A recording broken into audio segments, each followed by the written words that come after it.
Debout les Français, et nous recevons ce matin Laurent Ozon. Bonjour, merci d'être avec nous ce matin. Alors, vous êtes chef d'entreprise entre autres, mais aussi essayiste, Laurent Ozon. On vous reçoit et nous sommes ravis de vous retrouver ce matin puisqu'on va suivre avec vous ces blocages du 10 septembre. Alors, il était encore tôt, on va avoir peu de choses à en dire, en tout cas sur la façon dont ça se déroule, mais on vous retrouvera aussi demain pour en faire le bilan. Donc, merci d'avoir accepté de suivre ça avec nous. Avec plaisir.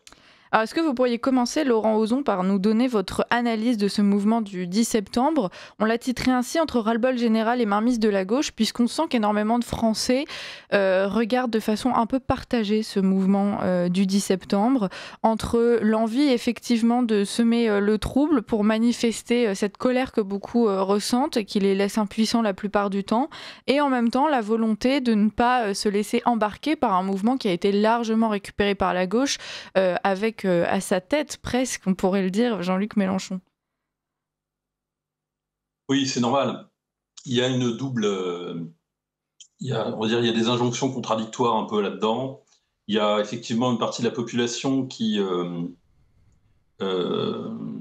est dans une logique de ras-le-bol, de contestation, voire à la limite de soulèvement à l'égard du pouvoir politique, bien au-delà d'Emmanuel Macron. Et on s'attendait de toute façon à ce que le mois de septembre soit chaud, parce que c'est la rentrée, que c'est traditionnellement le moment où démarrent des mouvements sociaux, où peuvent démarrer des mouvements sociaux. La particularité de celui-là, c'est qu'il avait été annoncé il y a bien longtemps déjà, enfin il y a déjà plusieurs semaines, plusieurs mois, dans des conditions un peu bizarres, et qu'il avait été popularisé, ou en tout cas alimenté très tôt par des médias. Donc, ce qui avait suscité toujours une méfiance, évidemment, quand les médias relaient quelque chose plutôt que le taire. Cela suscite chez les plus complotistes de la population des réflexes instantanément et de défiance. Ensuite, je crois que la stratégie du pouvoir est assez claire. Le pouvoir macroniste, on va dire, au-delà du macronisme, il faut comprendre de quoi on parle. On parle je dirais, du bloc central, qui est simultanément eurofédéraliste, otanien et étatique, puisqu'il occupe aujourd'hui par Emmanuel Macron l'État français, mais pas que l'État français. On va dire que ce bloc-là est aujourd'hui en train de confier assez méthodiquement à l'extrême gauche ce mouvement social par voie médiatique. Et l'extrême gauche, en tout cas le LFI, prend en charge avec plaisir ce mouvement social, la direction de ce mouvement social. On va dire qu'il y a une sorte de passage de témoin. Je crois que c'est pas formalisé, bien évidemment, mais il y a une sorte de passage de témoin entre, je dirais, un pouvoir qui sait qu'il va y avoir une contestation, et d'ailleurs vous remarquerez que la séquence départ de Bayrou et 10 septembre, tout ça se passe dans le même moment, et évidemment, il n'est pas interdit de penser que ça a été anticipé ou ça a été calculé comme ça. Bref, toujours est-il qu'il y a une sorte de, je dirais, partage des rôles entre un pouvoir qui sait qu'il va être confronté à une grogne sociale, voire à un climat quasi insurrectionnel dans certaines régions, et simultanément une opposition de gauche, voire d'extrême gauche, qui, elle, endosse, est très contente et très satisfaite d'endosser je dirais, la direction opérationnelle de ce mouvement, parce que c'est sa façon de se refaire la cerise, c'est sa façon de s'ancrer, parce que c'est une tradition chez elle et qu'elle sait très bien faire, de s'ancrer dans je dirais, dans la pratique du terrain.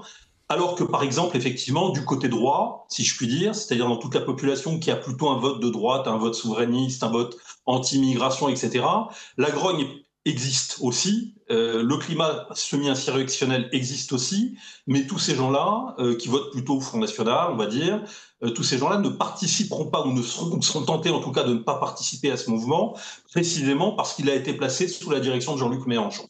Mm. Donc effectivement, je dirais, il y a un partage de rôle. On confie à Jean-Luc Mélenchon le soin d'incarner l'opposition insurrectionnelle ou l'opposition, je dirais, non politique, non parlementaire, et on va lui confier donc le soin de briser, en quelque sorte, la possibilité d'une conduction de stress qui enserre la totalité de la population, puisque, on va dire, une grosse partie de la population, les 2 tiers de la population qui pourrait se mobiliser, ne se mobilisera pas à partir du moment où elle sait que derrière, sous de faux nez, les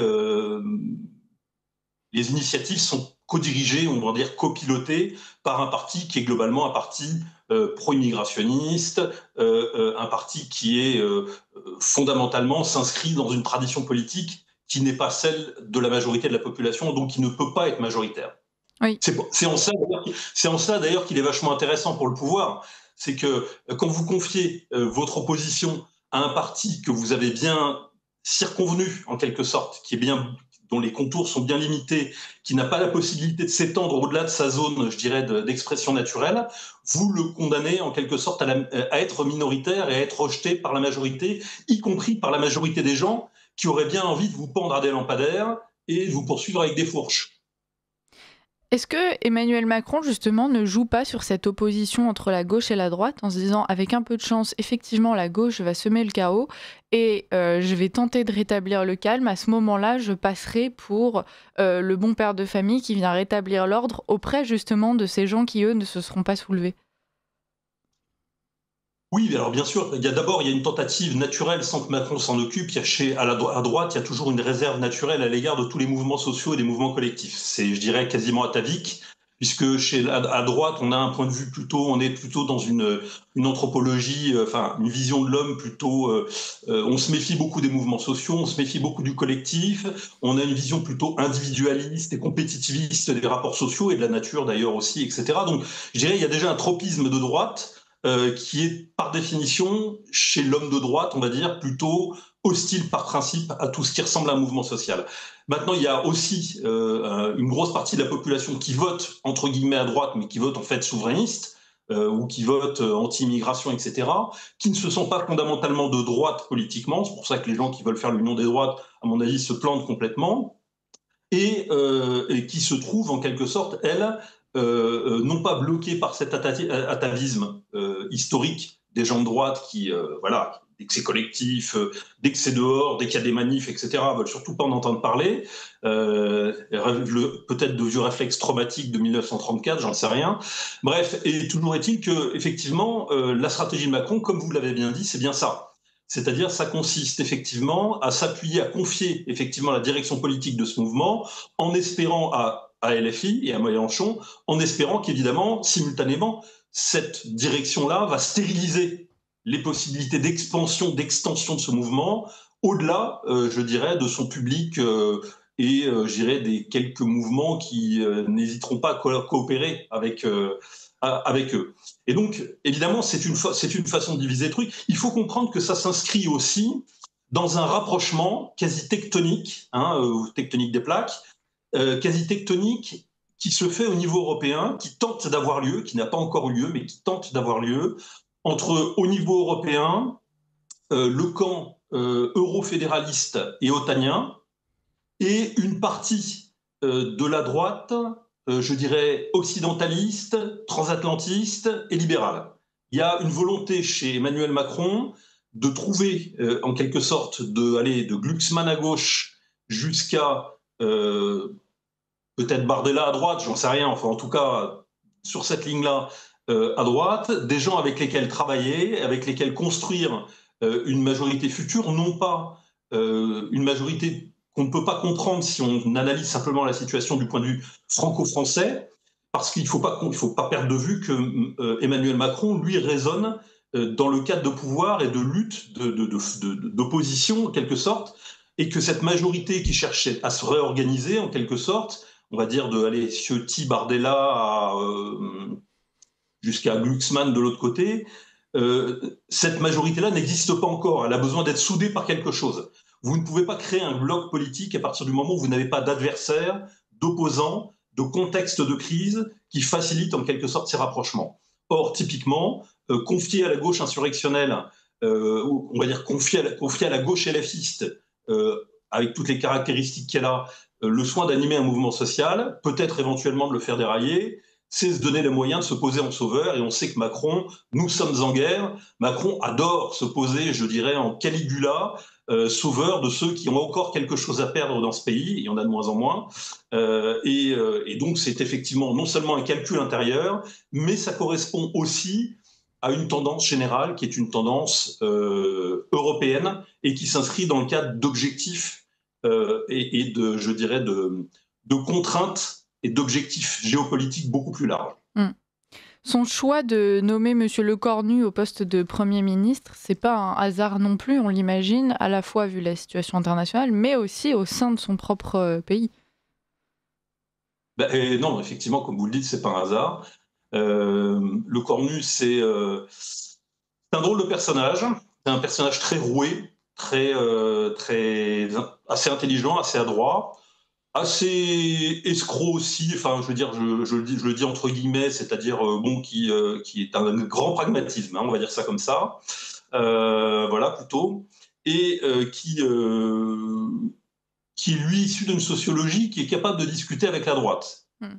C'est ça qui est vraiment intéressant. C'est-à-dire que c'est avec une certaine droite, hein, j'entends. On ne parle pas de la droite populiste sociale ou traditionnelle. Là, on parle de la droite atlantiste, de la droite libérale, de la droite sécuritaire, si vous voulez, hein, de la droite occidentaliste, sécuritaire, atlantiste. Voilà.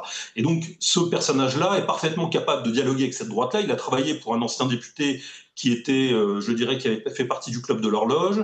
Il a travaillé pour Bruno Le Maire, qui est quand même une sacrée référence. Alors là, pour l'atlantisme parfaite. Et puis, il est simultanément, il vient d'un milieu sociologique qui est plutôt d'un milieu sociologique de droite au départ.